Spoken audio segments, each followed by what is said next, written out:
and 19 November 2025. The Igbo Agenda Dialogue convened its second meeting on Wednesday, 19 November 2025 at Chelsea Hotel, Abuja, under the leadership of Chief Chekwa Sokorie Ojozindi Igbo, who presided over the session with deep appreciation for the commitment of stakeholders across Nigeria and the diaspora. The dialogue recalled the inaugural meeting held on 27 August 2025 at the same venue, noting the enthusiasm, robust contributions, and positive reactions from Igbo communities worldwide. The collective energy generated at the inaugural meeting reinforced the determination to build a non-partisan socio-political platform capable of uniting all Igbo unions, associations, women and youth groups, civil society organizations, and diaspora stakeholders. The meeting acknowledged the wide-ranging consultations undertaken since the inaugural session, including a vibrant diaspora town hall meeting hosted by Njenje Media via Zoom on 7 September 2025. Participants expressed satisfaction with growing interest in the IAD vision. The dialogue announced plans to host the first ever Igbo Political Summit in Enugu in the first quarter of 2026.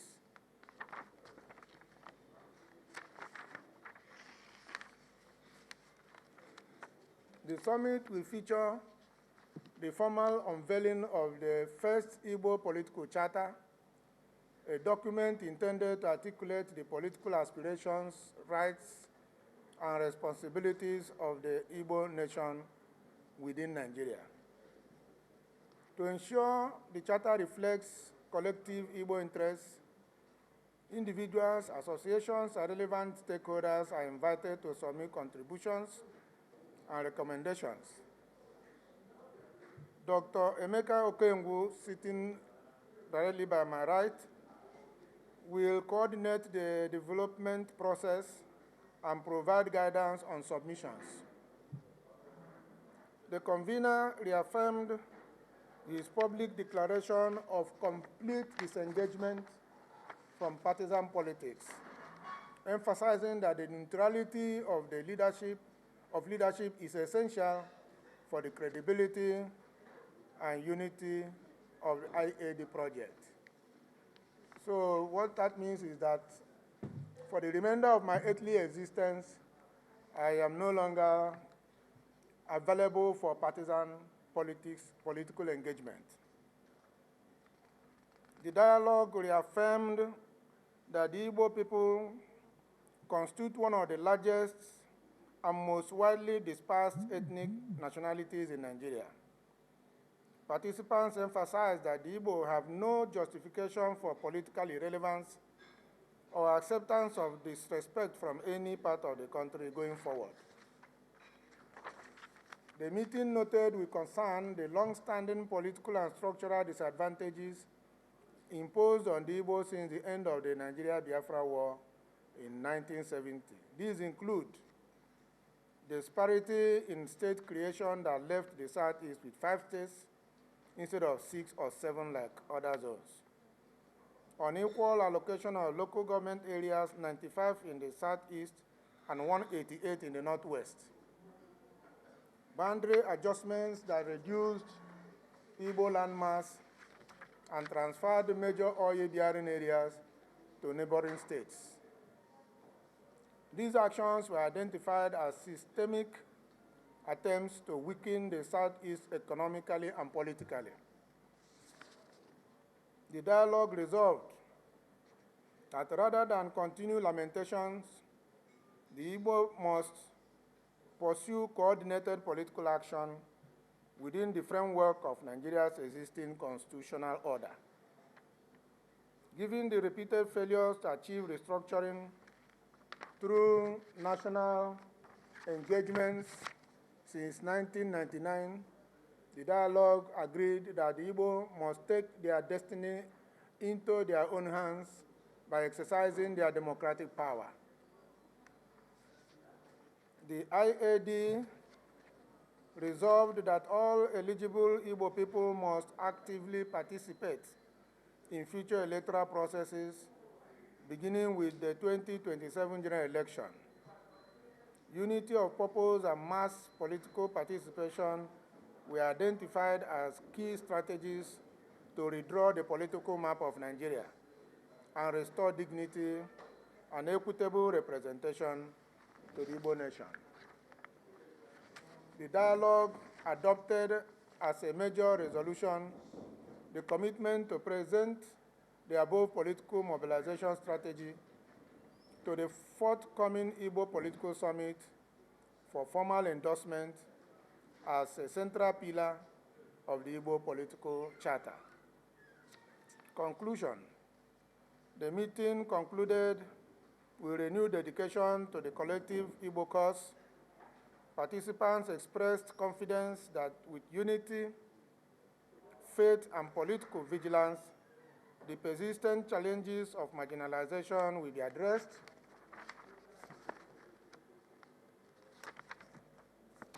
to the glory of God. This communique has been issued today, 19th day of November, 2025, here at Abuja.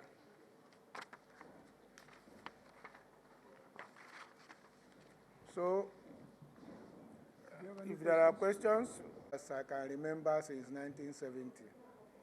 But during the Abacha administration,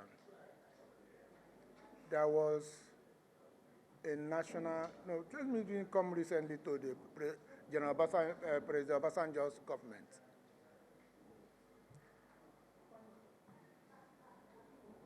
Okay, back to Abacha administration, there was a constitutional or a national conference, and recommendations were made. Igbo people were fully represented.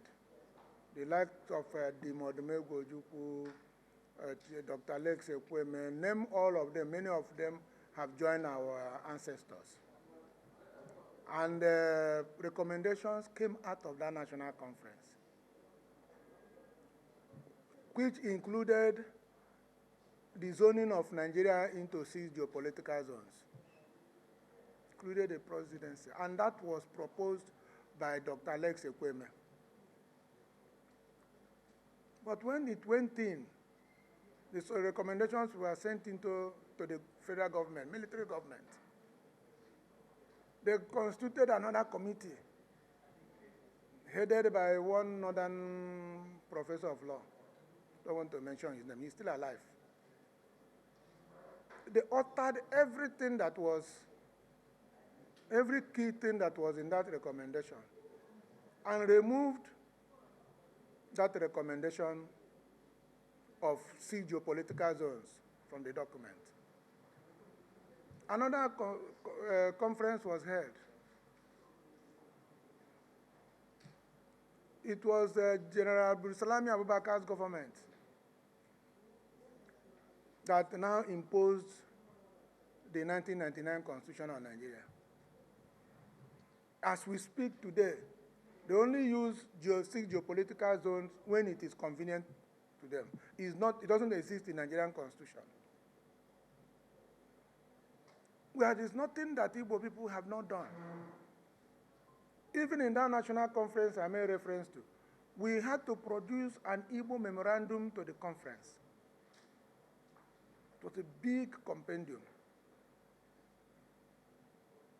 But we have found out that the issue of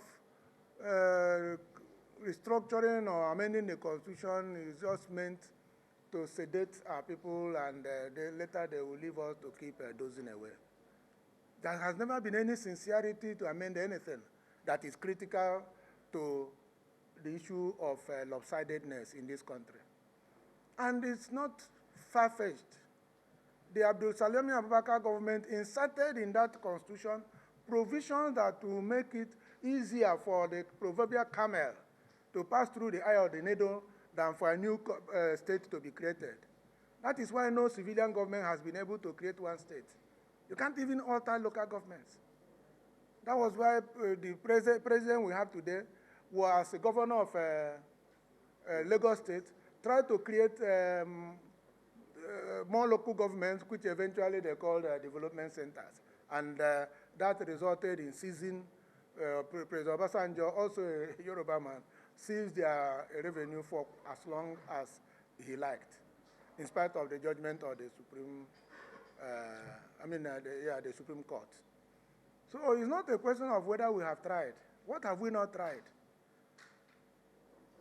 But somebody sat somewhere now and gave, in the present government, looked at the constitution that said every state is entitled to one ministerial position to be represented at the National Federal Executive Council.